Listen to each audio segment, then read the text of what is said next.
Hello,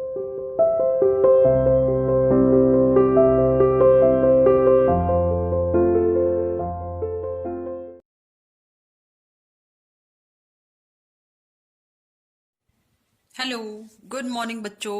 welcome to CR international school online classes. बच्चों, मैं आपकी हिंदी की टीचर उपस्थित हूँ आपके सामने आपको हिंदी पढ़ाने के लिए। बच्चों, इससे पहले की वीडियो में हमने हिंदी रीडर का चैप्टर किया था जो कि हमारा कंप्लीट हो चुका है, और उसी के साथ साथ हमारा हिंदी रीडर का सिलेबस भी कंप्लीट हो चुका है। ठीक है, अब आपको बच्चों डेली उसमें से लर्निंग वर्क करना है। ठीक है, ये नहीं है कि हमारा हिंदी रीडर का वर्क कंप्लीट हो गया तो हम उसको बुक को बंद करके रख देंगे साइड में और अब हमें उसमें से कोई भी वर्क नहीं करना है। नहीं बच्चों, जितने भी चैप्टर करवाए गए हैं सबसे पहले आपको उन चैप्टर की रीडिंग करनी है। ठीक है, चैप्टर को रीड करने के बाद बच्चों से क्वेश्चन आंसर एक्सरसाइज सब कुछ आपको इजीली समझ में आ जाएगा। अगर फिर भी किसी बच्चे को कोई डाउट होती है, कोई प्रॉब्लम होती है, तो वो बच्चा उसी डेट की जाके वीडियो देख सकता है जिस डेट में वो चैप्टर हमारा चल रहा था। ठीक है, अगर फिर भी अगर आपको कोई प्रॉब्लम आती है तो आप मुझे पर्सनली कॉल या व्हाट्सएप कर सकते हो।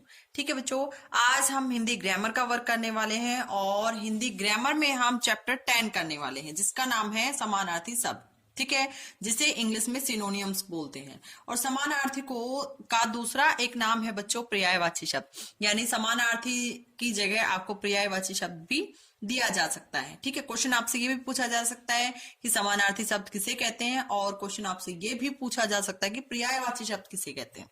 ओके, आज हम समानार्थी यानी पर्यायवाची शब्दों के बारे में पढ़ने जा रहे हैं। इससे पहले वाले क्लासेस में भी बच्चों आपने ये समानार्थी शब्द का टॉपिक कर लिया है, और हमारे हिंदी रीडर की बुक में भी अनेक एक्सरसाइज ऐसी आई हैं जिनमें हमने समानार्थी शब्द किए हैं यानी पर्यायवाची शब्द किए हैं। देखिए बच्चों, हम चैप्टर को रीड करें, सभी बच्चे अपनी अपनी बुक ओपन करेंगे और सभी बच्चों का ध्यान बुक में ही होना चाहिए। देखिए बच्चों, राधा ने कहा मेरी मम्मी अच्छी है। अब ध्यान से सुनना है बेटा। राधा ने क्या कहा? राधा ने कहा मेरी मम्मी अच्छी है। देवेश ने कहा मेरी अम्मा प्यारी है। निधि ने कहा मेरी माता मुझे लोरी सुनाती है। अब बच्चों देखो, राधा ने बात की किसके बारे में? मदर यानी मम्मी के बारे में। ठीक है, देवेश ने बात की मदर यानी अम्मा के बारे में। ठीक है, निधि ने कहा मेरी माता, और माता का मतलब भी क्या होता है? मम्मी होता है, अम्मा होता है। यानी तीनों ने अपनी अपनी मदर के बारे में बात की है, लेकिन वर्ड अलग अलग यूज किए हैं। राधा ने कहा मम्मी, देवेश ने कहा अम्मा, और निधि ने कहा माता। अब देखिए बच्चों, मम्मी, अम्मा और माता, ये तीनों शब्द माँ के लिए ही आए हैं, यानी ये इन तीनों शब्दों का प्रयोग माँ के लिए ही किया गया है। अतः इसलिए, अतः का मतलब होता है बच्चों इसलिए माँ, अम्मा, माता और मम्मी मिलते जुलते अर्थ वाले शब्द हैं। यानी ये शब्द तो दिखने में अलग अलग लग रहे हैं, लेकिन इनका जो अर्थ है वो एक जैसा है। इसका मतलब ये हुआ बच्चों, समान अर्थ का बोध कराने वाले शब्दों को पर्यायवाची या समानार्थी शब्द कहते हैं। यानी जिन शब्दों का अर्थ एक जैसा होता है उन्हें हम या तो पर्यायवाची शब्द कहेंगे या समानार्थी शब्द कहेंगे।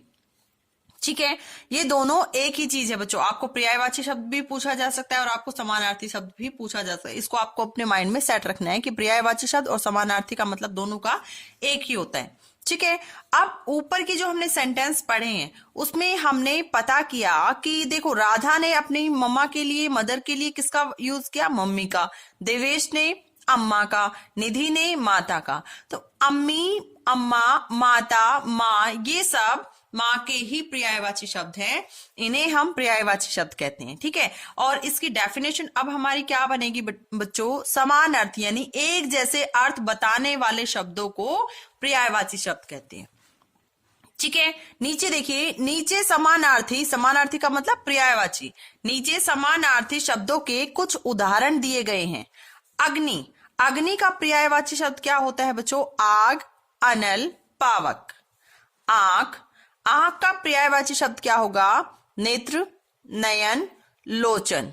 इसके अलावा भी इसके और कई होते हैं, अगर वो आपको लर्न है तो आप उनमें से भी कर सकते हो। आसमान, आकाश, गगन, नभ, अंबर भी होता है इसका। ऐसे ही आंख का नेत्र, नयन, लोचन, चक्षु, अक्षि भी होता है। ठीक है, आप वो भी कर सकते हो। नेक्स्ट है बच्चों ईश्वर, और ईश्वर का क्या होगा? भगवान, प्रभु, परमात्मा, परमेश्वर, ये सब किसके हैं? ईश्वर के पर्यायवाची शब्द ही हैं। ठीक है, नेक्स्ट देखिए बच्चों उपवन, उपवन बाग, वाटिका, उद्यान, औरत, नारी, महिला, स्त्री, कमल, जलज, पंकज, नीरज, ग्रह, भवन, सदन, घर, चंद्रमा, शशि, मयंक, चांद, पक्षी, खग, विहग, पंछी, जल, पानी, नीर, अंबु, पृथ्वी, धरती, भू, धरा, फूल, पुष्प, सुमन, कुसुम, रात, रात्रि, निशा, रजनी, वर्षा, बारिश, वृष्टि, बरसात, वृक्ष, पेड़, तरु, तरुवर। ठीक है, इसका तरुवर भी आप यहां पर लिख सकते हो, इसके टू लिखे हुए ना, तरुवर भी इसका हो सकता है। शरीर, काया, बदन, तन, सांप, सर्प, विषधर, भुजंग, संसार, दुनिया, विश्व, जगत, सूरज, सूर्य, रवि, दिनकर, भानु, भानु भी इसका हो सकता है, हवा, पवन, समीर, वायु। ठीक है, ये बच्चों पर्यायवाची शब्द है जो कि आपको अपनी नोटबुक में इन्हें लिखना भी है और इन्हें लर्न भी करना है। देखिए बच्चों, आओ समानार्थी शब्दों के कुछ प्रयोग देखें। अब हम समानार्थी शब्दों का प्रयोग कैसे करते हैं उनके बारे में देखते हैं। देखिए, चंदन के पेड़ पर सांप लिपटा है। अब ये जो पेड़ है वो किसका है बच्चों?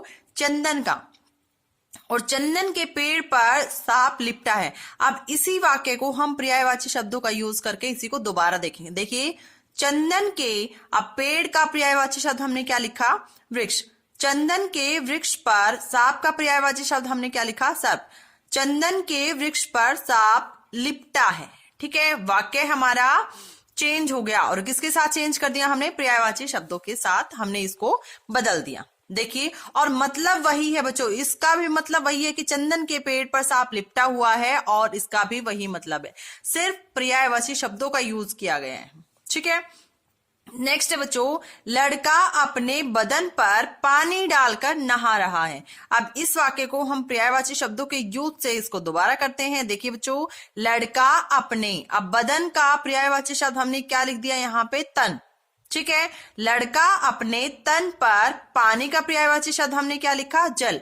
लड़का अपने तन पर जल डालकर नहा रहा है। नेक्स्ट देखिए बच्चों, आकाश में पक्षी उड़ रहे हैं। अब आकाश और पक्षी का हमें पर्यायवाची शब्द लिखकर इसी वाक्य को हम दोबारा देखते हैं। आकाश में पक्षी उड़ रहे हैं, इसी का पर्यायवाची शब्द का यूज करके इसी को वाक्य को दोबारा देखो। नभ, नभ किसका पर्यायवाची शब्द हुआ? आकाश का। नभ में, और पक्षी का पर्यायवाची शब्द क्या हुआ? खग। नभ में खग उड़ रहे हैं। ओके बच्चों, इसी के साथ आई होप सभी बच्चों को ये चैप्टर अच्छे से समझ में आ गया होगा। बच्चों, आपको ये चैप्टर रीड करना है, और इसमें जो पर्यायवाची शब्द आए हुए हैं वो अपनी नोटबुक में लिखने भी हैं और उन्हें लर्न भी करना है। ओके बच्चों, आज की इस वीडियो में पढ़ेंगे हम यहीं तक। मिलते हैं नेक्स्ट वीडियो में, तब तक के लिए thank you, have a nice day.